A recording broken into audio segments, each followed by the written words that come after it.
నమస్తే అండి, welcome to my channel Lakshmi Ramana recipes. ఈరోజు మనం మంచి రుచికరమైన ఒక ట్రెడిషనల్ పచ్చడిని ప్రిపేర్ చేసేసుకుందామండి. ఇది రాయలసీమ స్పెషల్ అండి.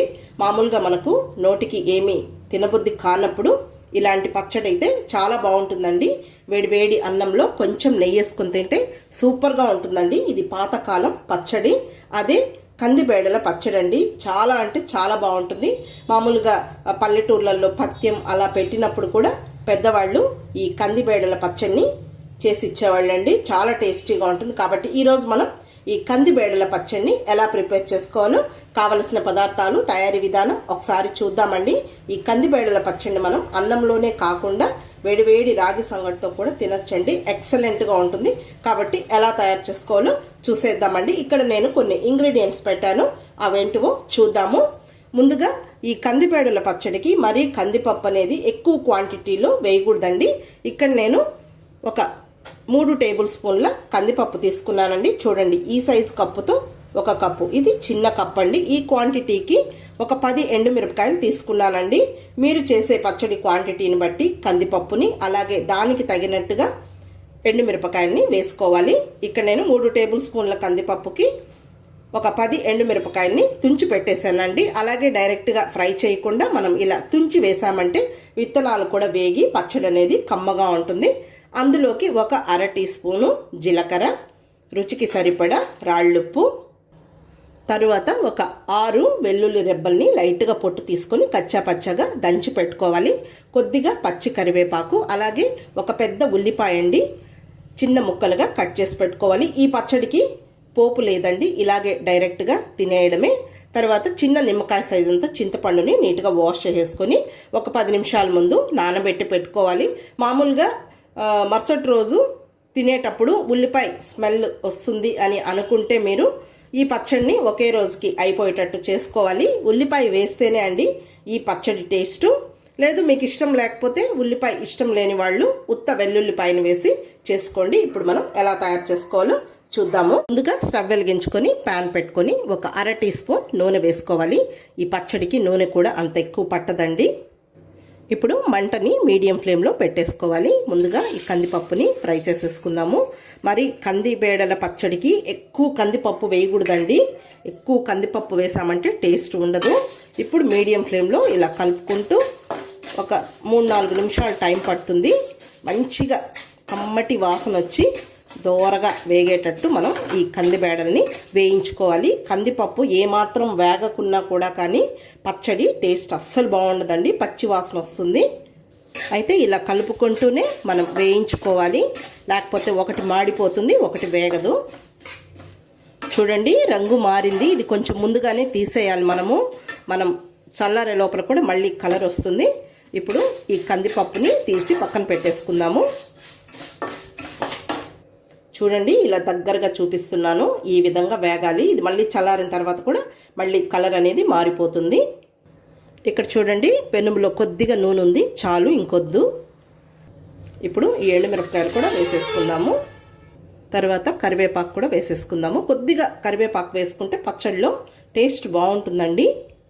ఇంకా ఈ ఎండుమిరపకాయలు కూడా మీడియం ఫ్లేమ్లోనే ఇలా కలుపుకుంటూ 1 నిమిషం ఫ్రై చేసుకోవాలి. చూడండి, మనకు ఆ నూనె సరిపోయింది.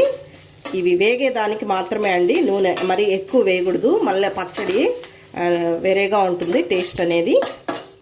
ఓకే అండి, ఎండుమిరపకాయలు కూడా చూడండి వేగిపోయాయి, విత్తనాలు కూడా బాగా వేగాయి. మనకు అప్పుడే పచ్చడి బాగుంటుంది. ఇప్పుడు మనం స్టవ్ ఆఫ్ చేసేసుకుందాము. ఈ జీలకర్రని ఈ వేడి మీదే వేసేద్దాము. ఇంకా ఆ వేడికి చాలు, వేగిపోతుంది.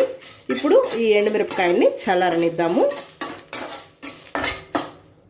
ఓకే అండి, ముందుగా ఈ ఎండుమిరపకాయలు చల్లారిపోయాయి. ముందు మిక్సీ జార్లోకి తీసేసుకోవాలి. మీకు రోల్ అవైలబుల్ ఉంటే రోట్లో కూడా చేసుకోవచ్చు, కానీ మిక్సీలో కూడా అచ్చు రోట్లో లాగే చేసుకోవచ్చండి. ఇప్పుడు పచ్చడికి సరిపోయినంత రాళ్ళుప్పుని వేసుకుందాము. ముందు దీన్ని జస్ట్ ఒక్కసారి గ్రైండ్ చేయాలి. చూడండి, ఈ విధంగా వేయాలి, మెత్తగా వేయకూడదు. ఇప్పుడు ఇందులో ఈ కందిబేడలు ఉన్నాయి కదా, కందిపప్పు వేయించింది, అది ఇందులో వేసుకోవాలి. తర్వాత ఇది కూడా ముందుగా జస్ట్ ఒక్కసారి బ్లెండ్ చేయాలి.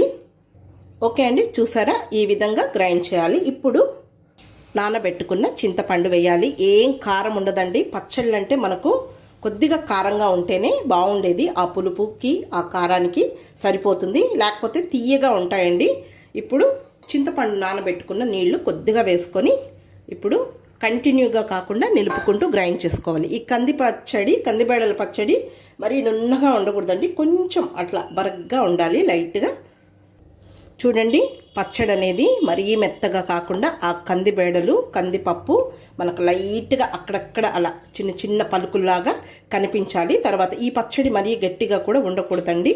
ఇప్పుడు ఇందులో కచ్చా పచ్చగా దంచుకున్న వెల్లుల్లి కూడా కొంచెం ఎక్కువగా వేసుకోవాలి, అప్పుడే టేస్ట్ బాగుంటుంది. తర్వాత ఉల్లిపాయలు. మీరు ఒక పని చేయండి, ఈ పచ్చడిని మీరు స్టోర్ చేసుకోవాలనుకుంటే ఉల్లి వేయకుండా తినేటప్పుడు మాత్రం ఇలా ముక్కలుగా కట్ చేసి వేసేసుకోవచ్చు. అలా చేయండి. మేమైతే ఒక రోజుకే తినేస్తాం కాబట్టి కంపల్సరీగా ఉల్లిపాయ వేసే చేసుకుంటామండి. పచ్చళ్ళలో ఉల్లిపాయ లేదే అస్సలు తినము. తర్వాత ఇదే పచ్చడిని పోపు పెట్టే పచ్చళ్ళు కూడా ఉన్నాయండి. నేను ఇవన్నీ అయిపోయిన తర్వాత 1 by 1 అవి కూడా చేసుకుంటూ వస్తానండి. ఇప్పుడు దీన్ని కూడా జస్ట్ ఒక్కసారి బ్లెండ్ చేసుకోవాలి. చూడండి, పచ్చడి ఫైనల్గా మనకు రెడీ అయిపోయింది. చూడండి, ఆ ఉల్లిపాయ అవన్నీ కూడా. ఇప్పుడు చింతపండు నీళ్ళు కొన్ని ఉన్నాయండి, మనం గిన్నెలో వేసుకున్న తర్వాత మిక్సీ జార్లో కొన్ని వేసేసుకుంటే సరిపోతుంది. నేను ఇక్కడే మిక్స్ చేస్తున్నాను, మరీ గట్టిగా ఉన్నా కూడా బాగుండదు. ఇప్పుడు ఇదంతా కలిపేసేసుకోవాలి. ఓకే అండి, ఇప్పుడు పచ్చడి రెడీ అయిపోయింది. డిష్ అవుట్ చేసేసుకుందాము. ఓకే అండి, ఇప్పుడు నేను ఒక ప్లేట్ తీసుకున్నాను. ఇలా వేడి అన్నంని ప్లేట్లో వేసేసుకోవాలి.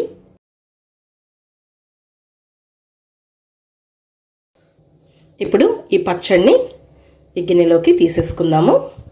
ఇక్కడ నేను నెయ్యి పెట్టానండి. నెయ్యితో అయితే చాలా బాగుంటుంది ఈ కందిబేడల పచ్చడి. తర్వాత అన్నం పైన కొద్దిగా వడ్డించుకుందాము. ఇప్పుడు కొద్దిగా నెయ్యి వేసుకుందాం.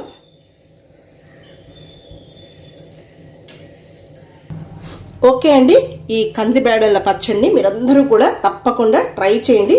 అందరికీ కూడా 100% బాగా నచ్చుతుంది. మళ్ళీ నాకు ఎలా ఉందో కామెంట్ చేయండి.